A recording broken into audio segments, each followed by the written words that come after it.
نحمده ونستعينه ونستغفره ونعوذ بالله من شرور أنفسنا ومن سيئات أعمالنا من يهده الله فلا مضل له ومن يضلله فلا هادي له أشهد أن لا إله إلا الله وحده لا شريك له وأشهد أن محمدا عبده ورسوله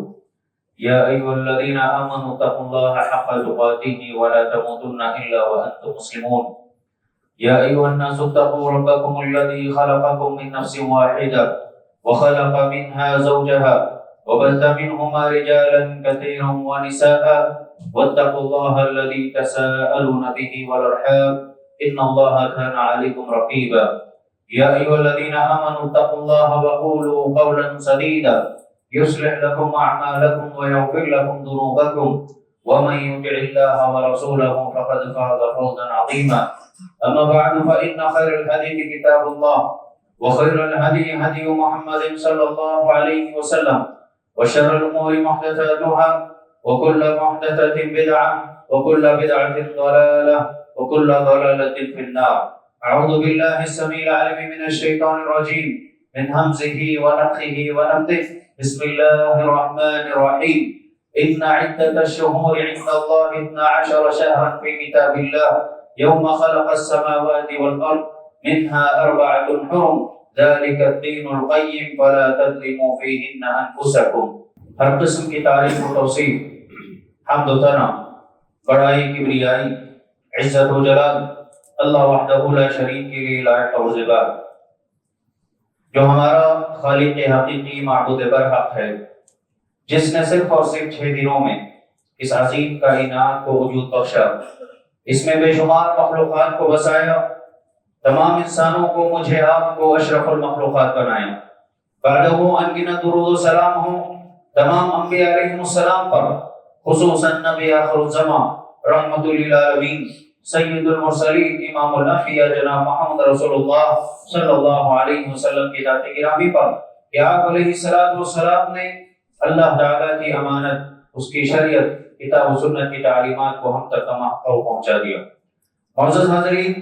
اور پردہ نشین خواتین اسلام، خطبہ مسنونہ کے بعد میں نے آپ کے سامنے سورۃ التوبہ کی آیت کا حصہ پڑھا، جس میں اللہ رب العزت نے دنیا والوں کے سامنے ایک عظیم اعلان کیا، اور دنیا کے ایام و مہینوں کی ترتیب کا اللہ رب العزت نے لوگوں کو اصول بتایا اور فرمایا کہ جب سے اللہ نے آسمانوں اور زمینوں کو پیدا کیا، اسی وقت سے اللہ کی کتاب میں مہینوں کی تعداد 12 ہے، اور ان میں سے 4 مہینے حرمت والے ہیں، اور ان مہینوں میں تم اپنے نفسوں پر ظلم نہ کرو، یہی سیدھا اور سچا دین ہے۔ معزز حاضرین، اس آیت کی روشنی میں یہ بات واضح ہوتی ہے کہ اللہ رب العزت نے اس دنیا کو جس طریقے سے بنایا، سجایا، اس کے ایام، شب و روز کو اللہ رب العزت نے ترتیب دی، مرتب اور منظم نظام کے تحت اللہ نے بنایا۔ اس پورے سال کے مہینوں کو اللہ تعالیٰ نے 12 مہینوں میں تقسیم کیا، اور پھر اس بات کی وضاحت کی کہ پورے 12 مہینوں میں سے 4 مہینے ایسے ہیں جن کی حرمت اللہ کے نزدیک بہت زیادہ ہے۔ وہ 4 مہینے کون سے ہیں؟ اس آیت کی تفسیر میں صحیح بخاری کی روایت نبی علیہ السلام نے فرمایا کہ وہ 4 مہینے حرمت والے محرم کا مہینہ ہے، ذوالقعدہ کا مہینہ ہے، ذوالحجہ اور رجب کا، یہ 4 مہینے ہیں جن کے اللہ کے نزدیک بڑی عزت ہے۔ ان مہینوں کی حرمت کا مطلب کیا ہے؟ حرمت کا مطلب یہ ہے کہ جب اللہ رب العزت نے یہ اعلان کر دیا، اسلام سے پہلے بھی مشرکین عرب ان مہینوں کا اہتمام کیا کرتے تھے، ان کی قدر کیا کرتے تھے، ان کا پاس و لحاظ رکھا کرتے تھے، ہیں مشرک لیکن اللہ کے اس نظام کے پابند تھے۔ اس حرمت کو کیسے وہ انجام دیتے تھے؟ آپ کو معلوم ہونا چاہیے کہ اسلام کے آنے سے پہلے عرب میں جو ماحول تھا، جس کو ہم جاہلیت کے دور سے جانتے ہیں، چھوٹے چھوٹے مسئلے پر طویل جنگیں ہوا کرتی تھی، بلکہ یوں کہہ لیں کہ لڑنے کے لیے، جنگ و جدال کے لیے وہ لوگ کسی نہ کسی بہانے کا انتظار کیا کرتے تھے۔ جب یہ پورا سال ان کا جنگ و جدال میں، جنگ و قتال میں گزرتا، وہیں جب یہ 4 مہینے آ جاتے، وہ ان مہینوں میں جنگ سے رک جایا کرتے تھے۔ حتیٰ کہ ان کے پاس و لحاظ اور ان کے اہتمام کا ذکر تاریخ میں یوں بھی ملتا ہے کہ ان مہینوں میں سے کسی بھی مہینے میں کسی شخص کا سامنا اس کے والد کے قاتل سے بھی ہو جاتا لیکن وہ اس سے بدلہ نہ لیتا، اس سے نہ جھگڑتا، اس لیے کہ یہ حرمت والے ایام ہیں، یہ حرمت والا مہینہ ہے، اس کا خیال کر کے وہ لوگ آپس میں نہ بھیڑتے، نہ لڑتے، نہ جھگڑتے۔ معزز حاضرین، اسلامی کیلنڈر کے حساب سے محرم یہ سال کا ابتدائی مہینہ ہے، یہیں سے اسلامی سال کا آغاز ہوتا ہے، اور اسی کیلنڈر ہجری کیلنڈر کے اعتبار سے ذو الحجہ کا مہینہ آخری مہینہ ہے۔ جیسا کہ ہم جانتے ہیں کہ اس مہینے کے آغاز سے پہلے جو مہینہ گزرا وہ ذو الحجہ کا مہینہ تھا۔ ابتدائی 10 دنوں کی فضیلت، اہمیت ہم نے خطبات اور دروس میں سن لی، اور ان دنوں کی اہمیت اللہ کے نزدیک جہاد فی سبیل اللہ سے بھی زیادہ بڑھ کر ہے۔ اور پھر ہم نے دیکھا کہ دنیا کے مختلف کونے سے، خطوں سے اللہ کے بندے اللہ کے گھر کی طرف رخ کیے اور انہوں نے عظیم عبادت حج کو انجام دیا، اور وہیں دنیا کے مختلف کونوں میں اللہ رب العزت کے بندوں نے عظیم قربانی ایسی عظیم عبادت انہوں نے انجام دی۔ معزز حاضرین، حسن بصری رحمۃ اللہ علیہ فرماتے ہیں کہ اللہ رب العزت نے اس سال کا آغاز بھی حرمت والے مہینے سے کیا، اور سال کا اختتام بھی اللہ رب العزت نے حرمت والے مہینے سے کیا۔ 4 مہینوں میں سے محرم بھی حرمت والا مہینہ ہے اور ذو الحجہ بھی حرمت والا مہینہ ہے۔ حاضرین اکرام، آج ہم سب جانتے ہیں کہ جیسے ہی انگریزی کیلنڈر آتا ہے، بلکہ انگریزی کیلنڈر کے اعتبار سے اس کے مہینوں کی تعداد، اس کے مہینوں کا ایک ایک نام ہمیں پر اپنی زبان پر آ جاتا ہے۔ چھوٹے چھوٹے بچوں کو اسکولوں میں یہ مہینوں کے نام سکھا دیے جاتے ہیں، لیکن جب بات آتی ہے اسلامی نیو ایئر کی، ہجری کیلنڈر کے اعتبار سے مہینوں کی ترتیب کی اگر بات کی جائے،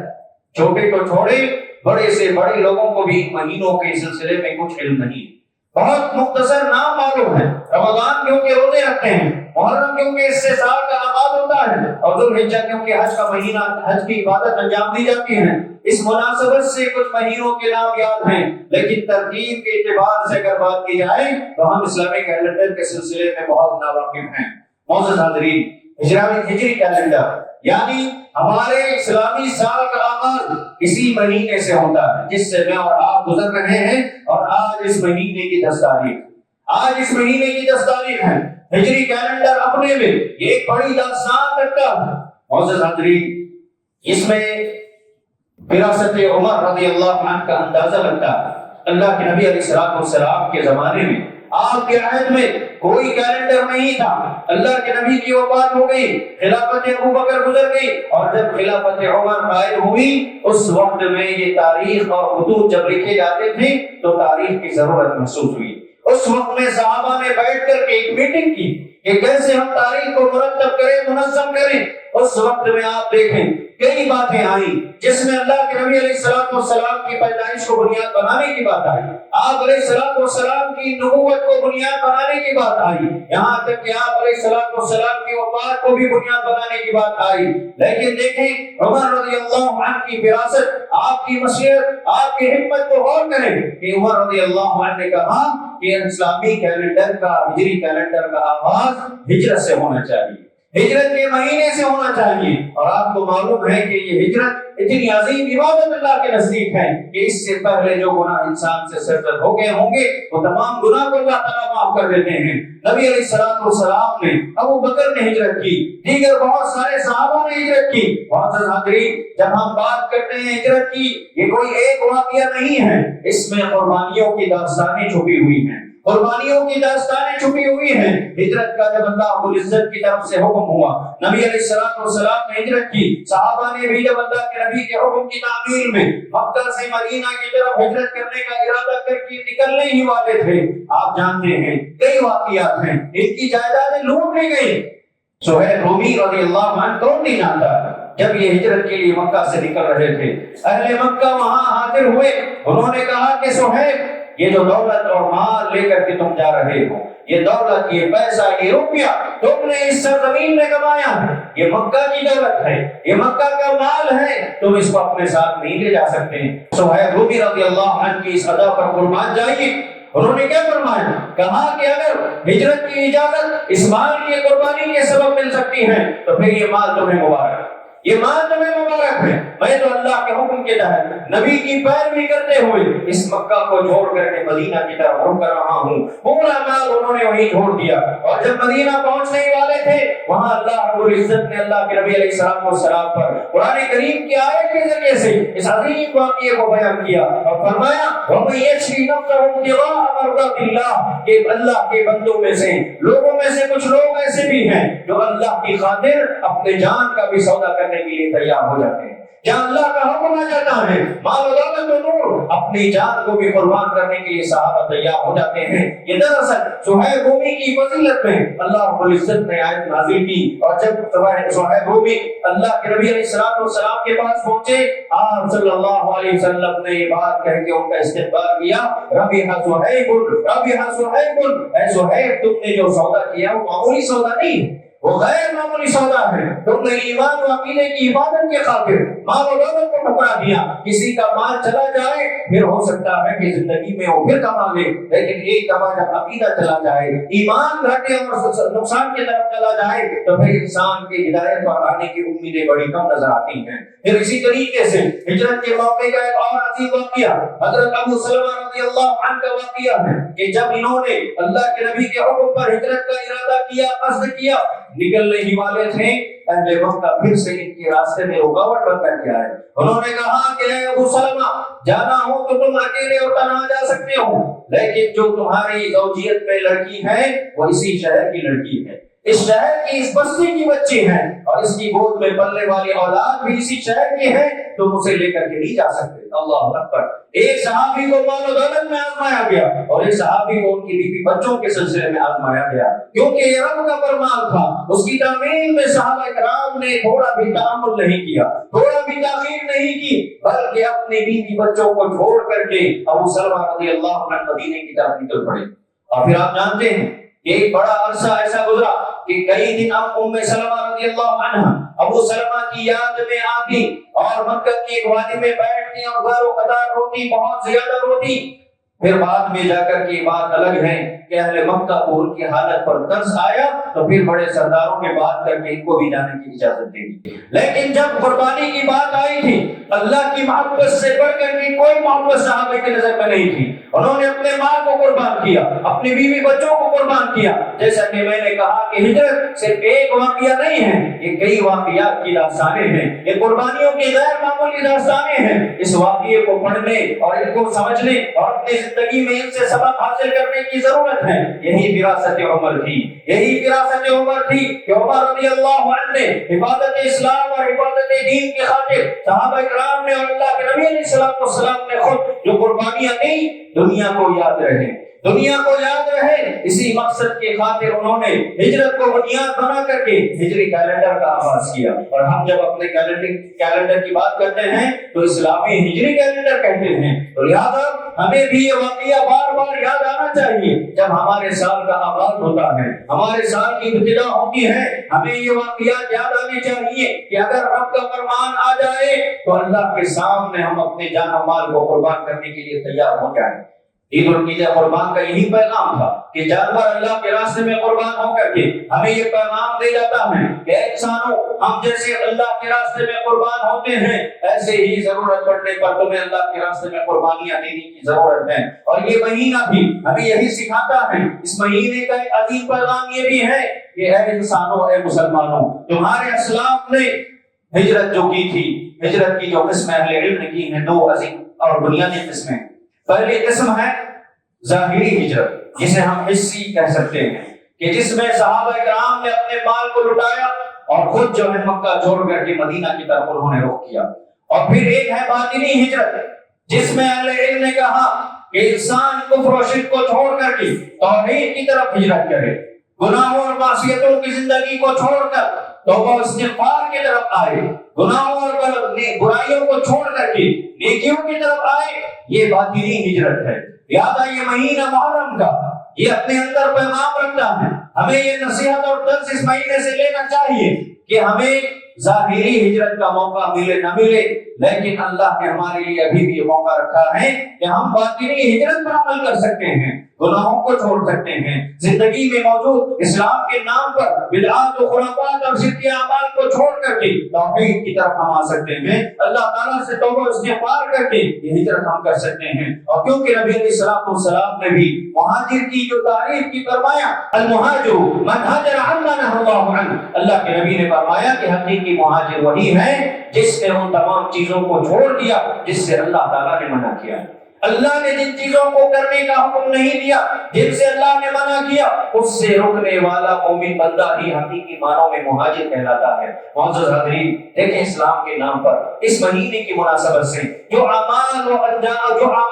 اور برائیاں انجام دی جاتی ہیں، جہالت کا ایک بڑا باب آپ کو نظر آتا ہے۔ ان تمام چیزوں کو چھوڑ کر کے اپنے آپ کو پاک کر لینا دراصل اس مہینے کا ایک بڑا جو ہے پیغام ہے۔ معزز حاضرین، ماہ محرم یہ ادب اور احترام کا مہینہ ہے۔ اللہ نے ان مہینوں کے سلسلے میں فرمایا فَلَا تَظْلِمُوا فِيهِنَّ أَنفُسَكُمْ، جب یہ حرمت والے مہینے آ جائیں، عظمت والے مہینے آ جائیں، اپنے نفسوں پر ظلم نہ کرو، اپنے نفسوں پر ظلم نہ کرو۔ کیا مطلب ہے ظلم نہ کرنے کا؟ کہ انسان گناہوں کو ترک کر دے، گناہ کر کے انسان اپنے نفس پر ظلم کرتا ہے، اس لیے کہ اللہ تعالیٰ نے اس کے لیے جنت کے راستے آسان کر دیے۔ جنت کے راستوں کی اللہ نے قرآن کریم اور حدیث مبارکہ کے ذریعے سے وضاحت کر دی۔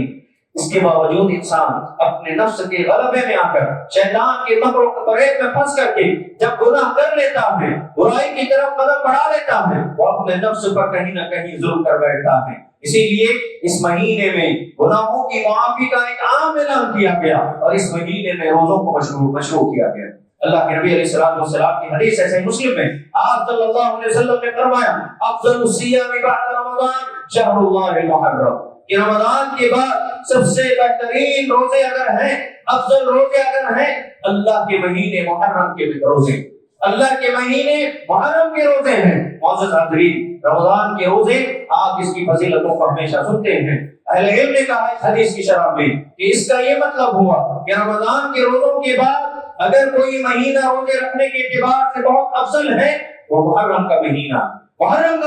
ہے۔ اور اس حدیث کے الفاظ پر غور کریں، آپ علیہ السلام نے فرمایا افضل الصیام، صیام یہ لفظ صوم کی پلورل ہے، جمع۔ صوم ایک روزے کو کہتے ہیں اور صیام کئی روزوں کو کہتے ہیں، یعنی اس مہینے میں جہاں مشروع کیا گیا 9ویں اور 10ویں تاریخ کو روزہ رکھنا ہے، وہیں اس کے علاوہ آپ دیگر نفل روزے بھی رکھ سکتے ہیں، دیگر نفل روزے بھی اس مہینے میں آپ رکھ سکتے ہیں۔ معزز حاضرین، یہ مہینہ اس لیے بھی آیا ہے، ایک پیغام ہمیں یہی بھی ملتا ہے کہ اگر رمضان کے کچھ روزے ہم سے چھوٹ گئے، اور بطور خاص خواتین سے میں یہ درخواست کروں گا کہ آپ کے اپنے چھوٹے ہوئے روزے اس مہینے میں آپ مکمل کر سکتے ہیں، کیونکہ نبی علیہ السلام نے فرمایا افضل الصیام بعد رمضان، رمضان کے بعد سب سے افضل روزے یعنی اجر و ثواب میں بھی جن کا اضافہ ہو جاتا ہے وہ مہینے محرم میں رکھنے والے روزے ہیں۔ معزز حاضرین، محرم کی جو حرمت ہے، عظمت ہے، دنیا کی دوسری قوموں کے نزدیک بھی بہت زیادہ تھی۔ اہل عرب محرم کی 10ویں تاریخ کو روزہ رکھا کرتے تھے۔ سنن ابی داؤد کی روایت ہے کہ جاہلیت میں قریش بھی اس روزے کا اہتمام کیا کرتے تھے۔ نبی علیہ السلام بھی روزوں کی فرضیت یعنی رمضان کے روزے ابھی آپ پر فرض نہیں کیے گئے تھے، اس سے پہلے آپ صلی اللہ علیہ وسلم خود بھی یہ روزہ رکھتے، آپ نے صحابہ کو بھی اس کی تعلیم دی، اور پھر یہود بھی اس روزے کی بڑی عظمت اور اس کا احترام کیا کرتے تھے، اہتمام کیا کرتے تھے، اس روزے کو رکھنے میں بڑا اہتمام ان کا ہوا کرتا تھا۔ آپ کو معلوم ہے صحیح مسلم کی روایت ہے، نبی علیہ السلام جب ہجرت کر کے مکہ سے مدینہ پہنچے، آپ نے دیکھا کہ 10ویں محرم کو یہود کی ایک بڑی جماعت روزہ رکھنے کا اہتمام کرتی ہے۔ آپ صلی اللہ علیہ وسلم نے اس جماعت یہود سے سوال کیا کہ تم اس دن روزہ کیوں رکھتے ہو؟ انہوں نے تاریخ کا ایک عظیم واقعہ ذکر کیا اور بتایا کہ آج کے دن اللہ رب العزت نے موسیٰ علیہ السلام اور ان کی قوم کو دنیا کے جابر، دنیا کے ظالم، دنیا کے سفاک اور قاتل سے نجات دی تھی، جس نے انا ربکم الاعلی کا دعویٰ کیا تھا۔ فرعون نے جس نے دعویٰ کیا، اور اس سے بڑا ظالم کون ہو سکتا ہے جس نے اس وقت کی ماؤں کی گودوں سے ان کے دودھ پیتے بچوں کو چھینا اور اس نے ان کو قتل کیا تھا اس ڈر سے کہ بچے اس کے لیے نقصان دہ ثابت ہو سکتے ہیں۔ معزز حاضرین، اس دنیا کے بڑے ظالم کا اختتام، اس دنیا کے بڑے ظالم کو اللہ رب العزت نے اسی دن برباد کیا تھا۔ عاشورہ کا دن ہے، 10ویں محرم کو یہ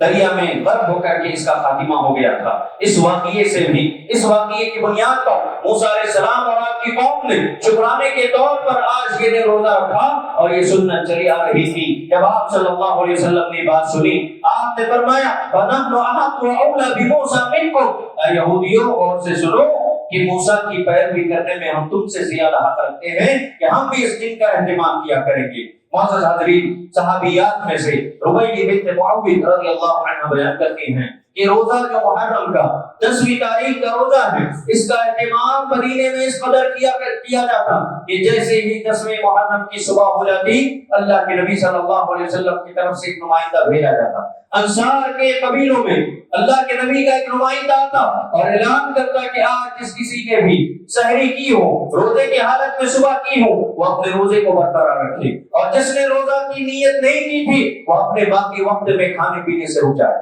اس قدر اہتمام کیا کرتا، اور یہ اعلان سن کر کے صحابیات کہتی ہیں کہ ہم اپنے گھر کے چھوٹے بچوں کو بھی اس دن کے روزے کا اہتمام کروایا کرتی، ان کو بھی روزہ رکھتی، اور جب وہ پیاس سے بھوک سے تڑپتے روتے ہم ان کو روئی کے کھلونے بنا کر کے دے دیا کرتے۔ معزز حاضرین، یہ دن کوئی عام دن نہیں ہے، یہ بہت عظیم اور فضیلت والا دن ہے۔ نبی علیہ السلام سے صحابہ کرام نے یہ بھی پوچھا کہ اللہ کے نبی علیہ السلام، یہ ایسا دن ہے کہ مسلمانوں کے علاوہ، آپ نے تو اس دن روزہ رکھنے کا حکم دیا، مسلمانوں کے علاوہ یہود اور نصرانی بھی اس دن کا بڑا اہتمام کرتے ہیں، ان کے پاس بھی اس دن کی بڑی عزت ہے۔ تو اللہ کے نبی علیہ السلام نے صحابہ سے عرض کیا کہ اگر میں اگلے سال باقی رہوں تو 9 تاریخ کا بھی میں روزہ رکھوں گا، 9ویں محرم کا بھی میں روزہ رکھوں گا، اور 10ویں محرم کا بھی روزہ رکھوں گا۔ یہ یہود و نصارہ کی مخالفت میں، معزز حاضرین، یہود و نصارہ کی مخالفت ہمارے شعائر میں سے ہے، اسلام کے شعائر میں سے ہیں۔ اللہ کے نبی نے فرمایا من تشبہ بقوم فهو منهم، کہ جس کسی نے کسی کی مشابہت اختیار کی ان کا حشر اور اس کا انجام انہی کے ساتھ ہوگا۔ اسی لیے اللہ کے نبی علیہ السلام کی بہت ساری تعلیمات میں آپ دیکھیں گے کہ جس میں آپ صلی اللہ علیہ وسلم نے یہود و نصارہ کی مخالفت کا حکم دیا، ان میں سے ایک حکم یہ بھی تھا کہ 9ویں محرم کا بھی روزہ رکھا جائے یہود و نصارہ کی مخالفت کے اعتبار سے، اور جو 10ویں دن کا روزہ ہے اس کی فضیلت نبی علیہ السلام نے یوں بیان کی احتسب علی اللہ ان یکفر السنۃ التي قبلہ، کہ اللہ سے میں امید رکھتا ہوں کہ ایک دن کا روزہ 10ویں محرم کا روزہ کسی نے رکھ لیا تو میں اللہ سے امید کرتا ہوں کہ اللہ پچھلے 1 سال کے گناہ معاف کر دیں گے، پچھلے 1 سال کے گناہ اللہ تعالیٰ معاف کر دیں گے۔ معزز حاضرین، اب تک آپ نے سنا کہ محرم کی جو عظمت ہے، محرم کا جو مقام ہے، نہ صرف اسلام میں بلکہ اسلام کے علاوہ بھی یہودیت میں، نصرانیت میں اور مشرکین عرب میں بھی اس کا بڑا اہتمام ہوا کرتا تھا۔ اس کی حرمت اور اس کی عظمت بلکہ اس کا احترام و ادب و بہت خاص اعتبار سے کیا کرتے تھے۔ لیکن کیا بات ہے کہ جب محرم آ جاتا ہے تو مسلمانوں کی اکثریت اس کو نو اور ماتم کے ماحول کو بنانے کی کوشش کرتی ہے، اور افسردگی کے ذریعے سے اس سال کا آغاز کرتی نظر آتی ہے۔ معزز حاضرین، بلا شک تاریخی اعتبار سے ایک اور عظیم واقعہ بھی اسلامی تاریخ میں گزرتا ہے جو آج کی تاریخ میں بھی 10ویں محرم کو پیش آیا، وہ ہے سامعین شہادت حسین رضی اللہ عنہ کی شہادت کا واقعہ بلا شک 10 محرم کو واقع ہوا، اور یہ صحیح روایت بھی ہے، اور یہ واقعہ اتنا دردناک ہے، اتنا المناک ہے کہ جو مسلمان بھی اس کی تکلیف کو اپنے دل میں محسوس نہ کرے اس کے اسلام میں شک ہونا چاہیے۔ یہ واقعہ بڑا دردناک ہے، گربناک اور المناک ہے کہ نواز رسول کو مظلومانہ اعتبار سے کوفیوں کی سازش کا شکار ہو کر کے حسین رضی اللہ عنہ کو شہید کیا گیا۔ یہ واقعہ بہت بڑا واقعہ ہے، اس کے ذریعے سے دلوں میں تکلیف محسوس ہوتی ہے، لیکن معزز حاضرین، اس واقعے کو بنیاد بنا کر کے، شہادت حسین کو بنیاد بنا کر کے نو اور ماتم کا ماحول بنانا یہ اسلام کی تعلیم ہو نہیں سکتی ہے۔ بلکہ ہم اگر غور کریں تو حسین رضی اللہ عنہ کو جو شہادت کا مقام ملا اس میں ان کا کوئی نقصان نہیں ہوا۔ یہ شہادت کا مقام بڑا عظیم مقام ہے۔ اللہ تعالیٰ نے اس قرآن کریم میں نبوت کے بعد صدیقیت کے بعد جس مقام کا ذکر کیا وہ یہی شہادت کا مقام ہے۔ اللہ نے فرمایا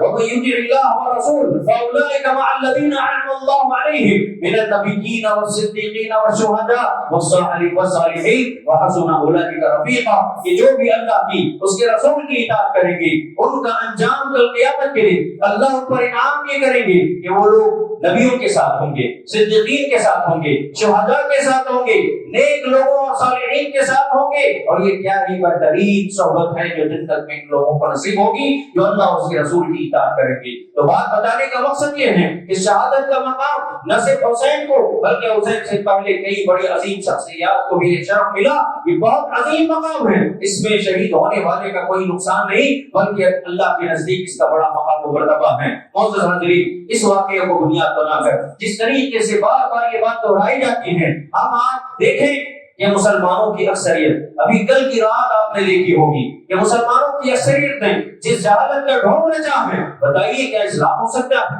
کیا اسلام کی تعلیمات ہو سکتی ہیں؟ کیا اللہ کے نبی علیہ السلام نے ایسا کیا ہوگا؟ نعوذ باللہ۔ کیا اللہ کے نبی علیہ السلام نے اپنے صحابہ کو ایسی تعلیمات دی ہیں کہ آپ جلائے جائیں، آپ پر ناچا جائے، آپ کے سامنے عجیب عجیب کرتب کیے جائیں اور پھر دعویٰ یہ ہے سال بھر کی نمازیں نہیں پڑھتا، طہارت اور پاکیزگی کے کوئی آداب نہیں معلوم ہے، لیکن دعویٰ یہ ہوتا ہے کہ اس کے جسم میں حسین آ گئے، نعوذ باللہ۔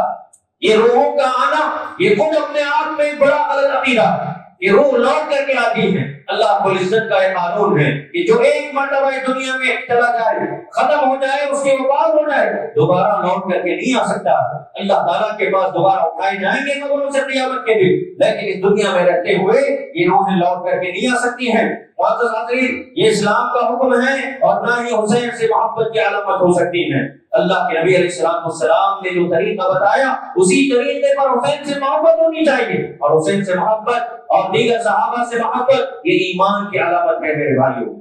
ہم محبت کے دعوے تو کریں لیکن محبت کی آڑ میں ایسے مشرکانہ اعمال کریں کہ جن کی کوئی بنیاد نہیں ہے۔ ہم حسین سے محبت اسی طریقے پر کریں گے جیسا کہ حسین کے نانا نے کی تھی، حسین کے نانا نے جیسے تعلیم دی اسی طریقے پر ہم حسین رضی اللہ عنہ سے محبت کریں گے۔ ایک مومن کو تو یہ تعلیم دی گئی ہے کہ جب کبھی اس کی زندگی میں کوئی مصیبت پہنچے، پریشانی آئے، وہ صبر کرتا ہے، وہ صبر کرتا ہے۔ اور اللہ رب العزت نے فرمایا والذین اذا اصابتهم مصیبہ قالوا انا للہ وانا الیہ راجعون، کہ جب کبھی کوئی مصیبت پہنچتی ہے کہتے ہیں کہ ہم اللہ کے لیے ہیں اور لوٹ کر کے اللہ کی طرف جانا ہے۔ معزز حاضرین، جب کبھی کسی کا انتقال ہو جائے، اپنے عزیز کی جدائی پر اللہ رب العزت نے شریعت میں یہ حکم نازل فرمایا، نبی علیہ السلام نے فرمایا کہ کسی عزیز کے انتقال پر کسی انسان کو صرف 3 دن سوگ منانے کی اجازت ہے، اور سوگ منانے کی کیفیت نوحہ خانی سے دور ہونی چاہیے۔ غم کا جو عالم ہوتا ہے انسان پر طاری ہونا چاہیے، صرف 3 دن ہے، 3 دن سے زیادہ کسی شخص کو اجازت دی گئی ہے۔ ہاں، بیوی اس سے مستثنیٰ ہے۔ کسی کے شوہر کا انتقال ہو جائے، بیوی کو شریعت نے حکم دیا ہے کہ 4 مہینے 10 دن وہ عدت میں گزارے گی اپنے شوہر کی جدائی کے اعتبار سے، اور اس میں کئی حکمتیں اللہ رب العزت نے رکھی ہیں۔ ان کے علاوہ دنیا کی کسی بھی انسان کو یہ اجازت نہیں ہے، خصوصاً مسلمانوں کے لیے تعلیم دی گئی ہے کہ 3 دن سے زیادہ کسی پر سوگ نہیں منایا جاتا ہے۔ کیا بات ہے کہ شہادت حسین کے بعد اتنی صدیاں گزر گئی، اتنے سال گزر گئے، اس کے باوجود بھی آج اسے بنیاد بنا کر مسلمانوں کی ایک بڑی تعداد اپنے چہروں کو پیٹتی نظر آتی ہے، اپنے سینوں اپنے گریبانوں کو چاک کر کے نظر آتی ہے، اپنے آپ کو زخمی کر کے نظر آتی ہے۔ اتنا ہی نہیں بلکہ اپنے نوزائیدہ معصوم بچوں کے سروں کو بھی زخمی کرتے نظر آتی ہیں۔ معزز حاضرین، یہ شہادت حسین کا غم نہیں ہے، یہ اپنی منمانی ہے، یہ عیاشی ہے، یہ ناچ گانے اور اس طریقے کے ڈھونگ جو رچائے جاتے ہیں، یہ عیاشی ہے، یہ عیاشی ہے، اس کا دور دور تک اسلام سے کوئی تعلق نہیں ہو سکتا۔ نبی علیہ السلام کی مقدس زندگی سیرت کو پڑھنے کی ضرورت ہے۔ صحابہ کرام کی مقدس ہستیاں جن کو اللہ رب العزت نے ان کے اعمال سے اللہ راضی ہو کر کے اسی دنیا میں اللہ نے دنیا کی بشارتیں اور خوشخبریاں اللہ نے سنا دی ہیں، اور ان پر یہ الزام ہم لگائے کہ ان لوگوں نے نعوذ باللہ ایسے کیا ہے۔ حسین سے محبت ہونی چاہیے لیکن اسی دائرے میں جو اسلام نے سکھایا ہے معزز حاضرین، اور اس طریقے سے اسلام میں اگر ہم اسلامی تاریخ کو پڑھتے ہیں، شہادت حسین کی کوئی بڑا واقعہ نہیں۔ اس سے پہلے کئی لوگوں کو اللہ رب العزت کے راستے میں شہید کیا گیا، لیکن کسی کی وفات پر کسی نے ماتم نہیں کیا۔ ہم جانتے ہیں جنگ احد اسلامی جنگوں میں سے ابتدائی جنگوں میں سے ہے جس میں 70 صحابہ کو شہید کیا گیا، 70 صحابہ کو شہید کیا گیا، حمزہ رضی اللہ عنہ کو بے رحمی سے قتل کیا گیا، لیکن ان کی شہادت پر اللہ کے نبی علیہ السلام نے دنیا کو بتایا سید الشہداء کہ تمام شہیدوں کے سردار حمزہ رضی اللہ عنہ ہیں، لیکن آپ کی وفات کا غم آپ کو پہنچا، آپ نے ماتم نہیں منایا، 70 صحابہ شہید ہوئے، آپ نے ان پر ماتم نہیں منایا۔ اور رجی اور بئر معونہ کا ایک بڑا عظیم واقعہ ہے، بڑی تفصیل ہے، اختصار یہ کہ مشرکین میں سے ایک قبیلہ مسلمان ہونے کا ڈھونگ رچا کر اللہ کے نبی کے پاس آیا، ان کی مکاری تھی، انہوں نے کہا کہ ہمارے قبیلے میں لوگ اسلام سیکھنا چاہتے ہیں، آپ اسلام کے جو بہترین داعی صحابہ ہیں ان کو ہمارے ساتھ بھیجیں تاکہ ہمارا قبیلہ مسلمان ہو سکے۔ اللہ کے نبی علیہ السلام نے ان کی بات کو سن کر کے 70 یا 80 صحابہ کا ذکر ملتا ہے جو حافظ قرآن تھے، بہترین قرآن کے قاری تھے، اسلام کے بہترین داعی تھے۔ اس بڑی جماعت کو اللہ کے نبی علیہ السلام نے اسلام کی دعوت دینے کے لیے بھیجا، لیکن مکاری کے ذریعے سے بئر معونہ کے مقام پر صحابہ کرام کو گھیر لیا گیا اور یہ 80 صحابہ کو شہید کر دیا گیا، 80 صحابہ کو شہید کیا گیا۔ اس کا صدمہ اللہ کے نبی علیہ السلام کو بہت زیادہ پہنچا، بہت زیادہ تکلیف ہوئی، یہاں تک کہ آپ نے 1 مہینے تک قنوت نازلہ کیا، پڑھا بھی آپ نے فجر کی نماز میں، لیکن آپ دیکھیں ایک واقعہ بھی آپ نہیں نکال سکیں گے کہ کبھی ایک مرتبہ بھی اللہ کے نبی علیہ السلام نے اس صدمے کا اظہار اس طریقے سے کیا ہو جس طریقے سے آج روڈوں پر ناچ گانے کر کے جو ڈھونگ رچایا جاتا ہے۔ نبی علیہ السلام نے کبھی ان کا اس طریقے سے ماتم نہیں بنایا۔ خلیفہ ثانی عمر رضی اللہ عنہ کو، عمر بن خطاب کو بھی آپ جانتے ہیں فجر کی نماز میں اس طریقے سے شہید کیا گیا، حالت نماز میں ان کو قتل کیا گیا۔ ان کی وفات پر بھی مسلمانوں نے کوئی ماتم نہیں منایا، اور خلیفہ ثانی عثمان رضی اللہ عنہ کو مخالفین نے اعداء اسلام نے 22 دن تک ان کے گھر میں گھیرے رکھا، محاصرہ کیا، بے عزتی سے قرآن کریم کی تلاوت کر رہے ہیں، اس وقت میں آ کر کے ان کو قتل کیا۔ لیکن عثمان کی شہادت پر بھی مسلمانوں نے کوئی ماتم نہیں منایا، کوئی سوگ نہیں منایا، اور نہ ہی لوگوں ماتم کی مجلسیں قائم کی۔ اور خود حسین کے والد محترم علی بن ابی طالب رضی اللہ عنہ، ان کو بھی دشمنوں نے شہید کیا، لیکن آپ دیکھیں کہ خود حسین جن کی شہادت پر دنیا ماتم منانے پر تلی ہے، خود حسین رضی اللہ عنہ نے اپنے والد کی شہادت پر کبھی کوئی ماتم نہیں کیا۔ یہ کون سا اسلام ہے جسے ہم اور آپ مانتے ہیں؟ یہ مسلمانوں کی اکثریت جس طریقے سے جہالت کا شکار ہے، یہ مجھے اور آپ کو سمجھنے کی ضرورت ہے، اور بڑے افسوس سے کہنا پڑتا ہے کہ مہینے کی جب دنیا آغاز ہو جاتا ہے، اس کی ابتدا ہو جاتی ہے، کالے کپڑے پہن کر کے وہ مذہب کا ماحول بنانے کی کچھ لوگ کوشش کرتے ہیں، حتیٰ کہ اس مہینے کی حرمت کو اس طریقے سے لوگ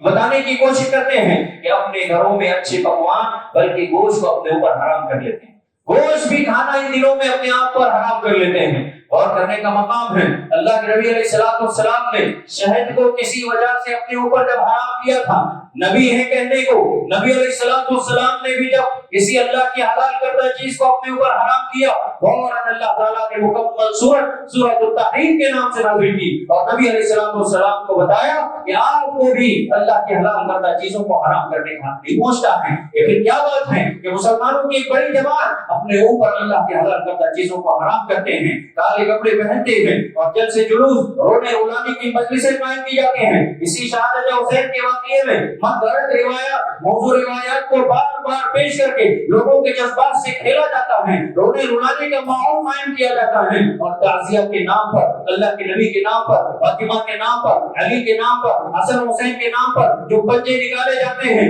اس کے سلسلے میں تبرک کا جو عقیدہ ہے اور جو اس کی عظمت اور احترام لوگ کرتے ہیں کہ اس کے نیچے سے گزرنے پر چھوٹے بچوں کو، حاملہ عورتوں کو یہاں سے گزار کر کے عقیدہ رکھتے ہیں، ان سے تمام بلائیں ختم ہو جائیں گی، برائیاں ان سے دور ہو جائیں گی، آفتیں ان سے دور ہو جائیں گی۔ نعوذ باللہ کہا جائے تو آپ اگر اسلام کی تاریخ پڑھیں گے، مشرکین کا جو عقیدہ تھا، اپنے بتوں کے سلسلے میں وہ لوگ جیسے عقیدہ رکھتے تھے، بیائی نہیں وہ اسی طریقے کے نعوذ باللہ یہ اللہ ہمارے مسلمانوں میں آ گئے۔ دنیا کے معاملے میں آپ دیکھیں بڑے اسمارٹ بن کے نظر آتے ہیں، دنیا کے کونے کونے کی خبریں پورے وسوخ کے ساتھ، پورے ضبط کے ساتھ لوگوں کو یاد ہیں، لیکن کیا بات ہے کہ اسلام کے سلسلے میں ہم اس قدر کھوڑے ہیں، اس قدر ناشنا ہیں، اس قدر غافل ہیں۔ اللہ اکبر، دنیا کے معاملے میں تو بڑی بڑی باتیں کرتے ہیں، اور اسلام کی جب بات آئے تو ایسے ماحول کو لے کر کے، حسین کی شہادت کو لے کر کے ہمارے اپنے بہت سارے نوجوان ایسے سوالات سوالات پوچھتے ہیں نعوذ باللہ جس میں ایمان و عقیدے کی خطرناکی نظر آتی ہیں. سوشل میڈیا کے ذریعے سے بھی اس مہینے کو جیسے تاریخ میں یہ بات کہتی ہے کہ صحابہ کے سلسلے میں لوگوں نے اپنی گندے زبانیں دراز کی.